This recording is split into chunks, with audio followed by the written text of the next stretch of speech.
হয় নিশ্চয়কৈ চাওক যোৱা শনিবাৰে যি মঠঘৰীয়াত শোকাবহ দুৰ্ঘটনা সংঘটিত হৈছিল সেই দুৰ্ঘটনাত তিনিগৰাকী যুৱতীয়ে প্ৰাণ হেৰুৱাবলগীয়া হৈছিল আৰু সেই দুৰ্ঘটনাৰ পিছতেই পোহৰলৈ আহিছে যে তেওঁলোকে দুৰ্ঘটনাৰ প্ৰাক মুহূৰ্তত তেওঁলোকে এই ১:১২ পৰা অৰ্থাৎ ৩ বজাত ইয়াৰ পৰা ওলাই গৈছিল গতিকে সেই দুৰ্ঘটনাৰ পোহৰলৈ অহাৰ পিছতেই ১:১২ ওপৰত যোৱাকালি নুনমাটি থানাত গীতিমা বৰা নামৰ এগৰাকী গুৱাহাটী উচ্চ ন্যায়ালয়ৰ অধিবক্তাই এজাহাৰ দাখিল কৰিছিল সেই এজাহাৰৰ পিছতেই যোৱাকালি নিশা আবকাৰী বিভাগে তেওঁলোকৰ অনুজ্ঞাপত্ৰ বাতিল কৰিছে কিন্তু এটা কথা ক'ব লাগিব যে যোৱাকালি নিশাহে মহানগৰ প্ৰশাসন অথবা আবকাৰী বিভাগ সাৰ পালে কিয়নো দুৰ্ঘটনা সংঘটিত হৈ যোৱা পাঁচ দিন হ'ল কিন্তু বৰ্তমানলৈকে তেওঁলোকে কোনো ধৰণৰ ব্যৱস্থা গ্ৰহণ কৰা নাছিল কিন্তু যোৱাকালি নিশা যি অনুজ্ঞাপত্ৰ বাতিল কৰিলে যোৱাকালি যি গুৱাহাটী উচ্চ ন্যায়ালয়ৰ এগৰাকী অধিবক্তাই এজাহাৰ দাখিল কৰিছিল তাৰ পিছতহে তেওঁলোকে অনুজ্ঞাপত্ৰ বাতিল কৰিছে মই প্ৰথমে বাৰখনৰ দৃশ্যাংশটো দেখুৱালৈ বিচাৰিছোঁ এইখনেই হৈছে মহানগৰীৰ যি ৰুদ্ৰাক্ষ মলত আছে 102.0 বাৰ ইয়াৰ পৰাই তেওঁলোকে নিশা ৩ বজাত ইয়াৰ পৰাই ওলাই গৈছিল কিন্তু কিয়নো এটা কথা ক'ব লাগিব যে সাধাৰণতে আবকাৰী বিভাগৰ নিয়ম অনুসৰি বাৰসমূহ 12 বজালৈকে খোলাৰ নিয়ম বান্ধা আছে কিন্তু তেওঁলোকে নিয়ম উলংঘা কৰি নিশা 3:30 বজালৈকে ইয়াত খোলা ৰাখিছিল এতিয়া কথাটো ক'ব লাগিব যে এনেধৰণে মহানগৰীৰ বিভিন্ন স্থানত বিভিন্ন কেইবাখনো বাৰ আছে কিন্তু অকল কেৱল যে ৰুদ্ৰাক্ষ মলতে ইয়াত বাতিল কৰা হ'ল কিয় কিন্তু আন কেইখন যি বাৰ আছে তেওঁলোকৰ ক্ষেত্ৰতো কেনেধৰণৰ ব্যৱস্থা গ্ৰহণ কৰিব সেইটোহে উল্লেখনীয় হ'ব কিয়নো এনেধৰণেই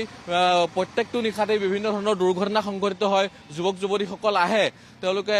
উৰেটো নিশা ইয়াতেই কটাই আৰু নিশা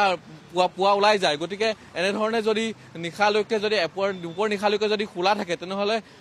বিভিন্ন ধৰণৰ দুৰ্ঘটনা সংঘটিত হ'ব পাৰে গতিকে আৰক্ষী প্ৰশাসন কিমান সষ্টম এতিয়া ইয়াতেই পৰিলক্ষিত হৈছে আৰু এটা কথা ক'ব লাগিব যে আৰক্ষী প্ৰশাসনে যিহেতু নিশাৰ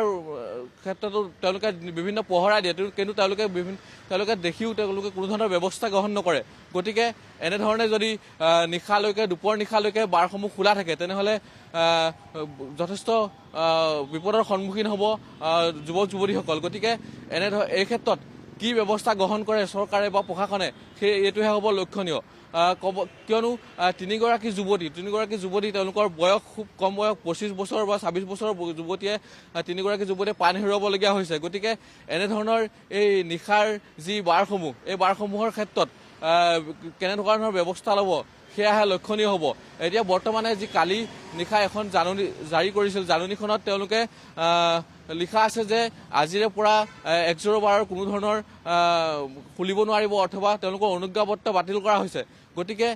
ইয়াৰ পিছত তেওঁলোকে কেনেধৰণৰ পদক্ষেপ গ্ৰহণ কৰে বা কেইদিনমানৰ কাৰণেহে এই অনুজ্ঞাপত্ৰ বাতিল কৰিছে নেকি এইটোহে কথা উল্লেখনীয় হ'ব আইচিংফা হয় ভাৰ্গৱজ্যোতি দাস আপোনাক এই মুহূৰ্তত ধন্যবাদ জ্ঞাপন কৰিছোঁ আৰু নিশ্চয়কৈ সেয়াই হৈছে আটাইতকৈ গুৰুত্বপূৰ্ণ কথা কালি অধিবক্তাগৰাকীয়ে এজাহাৰ দাখিল কৰাৰ পাছতহে আচলতে প্ৰশাসনে সাৰ পাইছে আৰু এই বাৰখনৰ অনুজ্ঞাপত্ৰ বাতিল কৰা হৈছে কিন্তু কেৱল ৰুদ্ৰাক্ষ মলৰ এইখন বাৰেই নহয় মহানগৰীৰ বিভিন্ন স্থানত বহুকেইখন বাৰ আছে আৰু এয়া প্ৰথমটো ঘটনা নহয় আচলতে এনেধৰণৰ বাৰসমূহ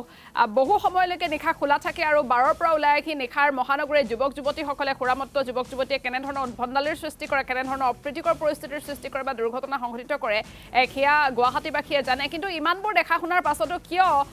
মহানগৰ আৰক্ষী প্ৰশাসন এই বাৰসমূহৰ বিৰুদ্ধে কঠোৰ নহয় সেয়াহে আচলতে আটাইতকৈ গুৰুত্বপূৰ্ণ